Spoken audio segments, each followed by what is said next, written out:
అలసిన వానికి ఊరడించు మాటలు. సహోదరుడు భక్తి సింగ్ గారి పరిచయం నుండి సేకరించిన అనుదిన ధ్యానములు. జూన్ 7. ఇదిగో నేనును యెహోవా నాకిచ్చిన పిల్లలను సూచనలుగాను మహత్కార్యములుగాను ఉన్నాము. యెషయా గ్రంథం 8వ అధ్యాయం 18వ వచనం. విశ్వాసులైన తల్లిదండ్రులు కుమారులు కుమార్తెల సమాన ప్రేమను కలిగి ఉండవలను.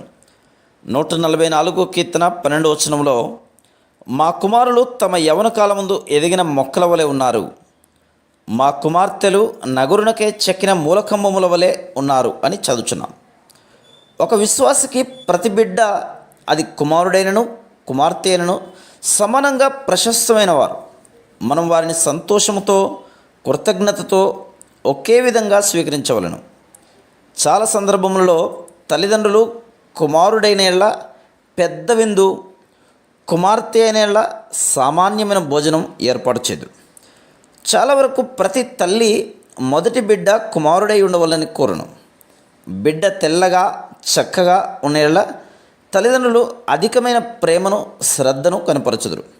కానీ బిడ్డ నల్లగా అందవిహీనంగా ఉన్న యెడల తక్కువ ప్రేమను కనపరచుదురు. విశ్వాసులైన తల్లిదండ్రులు తమ పిల్లల విషయంలో పక్షపాతమును చూపకూడదు. ప్రతి బిడ్డను సమానమైన ప్రేమతో, శ్రద్ధతో, సంతోషంతో, కృతజ్ఞతతో అంగీకరించవలెను. యెషయా పిల్లలు తనకు తన దేశమంతటికి కూడా సూచనలుగా ఉన్నారు. అతని ప్రతి ఒక్క బిడ్డ ప్రత్యేకమైన అర్థము గల పేరు కలిగి ఉండిరి. యెషయా గ్రంథం 8వ అధ్యాయం 3-4 వచనాలు. దేవుడు యెషయా ఆ జనాంగమునకు ఏ వర్తమానం ఇవ్వవలనో వారి ద్వారా ధైర్యముగా దేవుని వాక్యమును ఎట్లు రాజునకు చెప్పవలనో ఈ పేర్లు అతనికి జ్ఞాపకం చేశాను. ఆ విధంగా అతని పిల్లలు సూచనగా నుండిరి.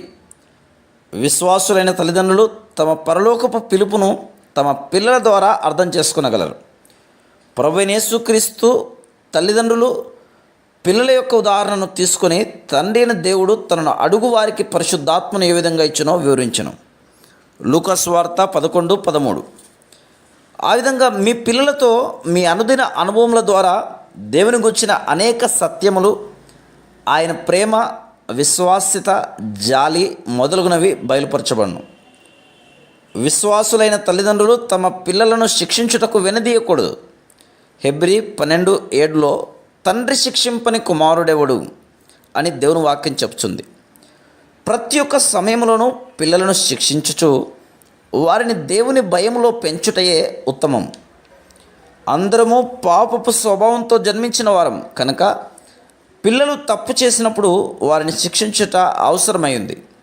చిన్నప్పుడు వారిని క్రమశిక్షణలో ఉంచిన యెడల వారు పెద్దవారైన తర్వాత నీకు కృతజ్ఞులైందురు. దేవుడు ప్రతి బిడ్డ విషయంలో ప్రత్యేకమైన ప్రణాళిక కలిగి ఉన్నాడు.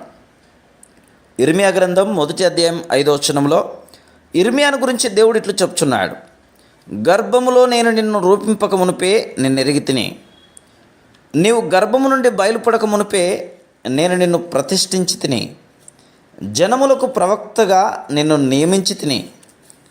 విశ్వాసులైన తల్లిదండ్రులు ప్రార్థన ద్వారా తమ పిల్లల విషయమైన దేవుని స్పష్టమైన ప్రణాళికను ఎరగగలరు. ప్రార్థన ద్వారానే ఆ ప్రణాళికలో నడిపించగలరు. Praise the lord.